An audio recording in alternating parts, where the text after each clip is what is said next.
আসসালামু আলাইকুম। আপনারা কেমন আছেন? আজকে এই প্রশ্নটা আমি আপনাদেরকে করব না, কারণ আমি জানি আপনারা হয়তোবা অনেকেই ভালো নেই।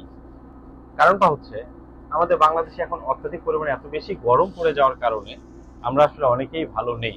আমার বাসা যেহেতু উত্তরবঙ্গ, আমাদের উত্তরবঙ্গের মানুষের ম্যাক্সিমাম মানুষ হচ্ছে আমরা দিন আনি দিন খাই, যাদের প্রতিদিনের রোজগারে হচ্ছে তাদের ফ্যামিলি চলে।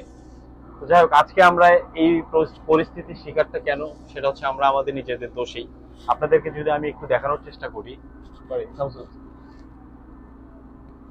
আমাদের বাংলাদেশের সব থেকে বড় এবং বিশ্বেরও সব থেকে বড় ম্যানগ্রোভ বন হচ্ছে আমাদের এই সুন্দরবন।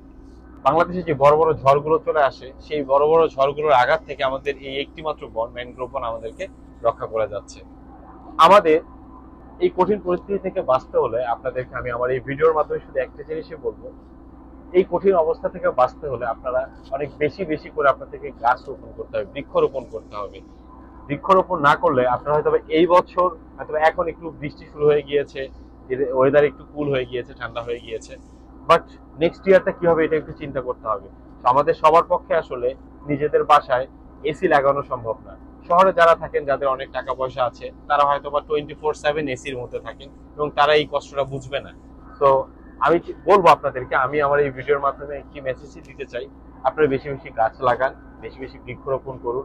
এই একটি বন, শুধু এই একটি বনই আমাদের বাংলাদেশের সকল রকমের ঝড় বা সকল রকমের দুর্যোগ থেকে আমাদেরকে রক্ষা করে যাচ্ছে। তাহলে চিন্তা করে দেখুন গাছ কতটা গুরুত্বপূর্ণ। আমরা এখন শুধু গাছ কেটে উজাড় করার পরিকল্পনা করি, কিন্তু গাছ লাগানোর পরিকল্পনা কেউ করি না। তো আমার রিকোয়েস্ট থাকবে, সব সময়ের জন্য এটা রিকোয়েস্ট থাকবে, আপনারা যদি একটি একটি গাছ কেটে ফেলেন, তাহলে অবশ্যই আপনাদের উচিত মিনিমাম দুটি গাছ লাগানো।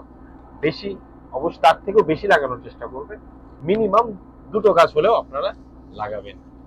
ওকে, ভালো থাকবেন সবাই। আল্লাহ হাফিজ।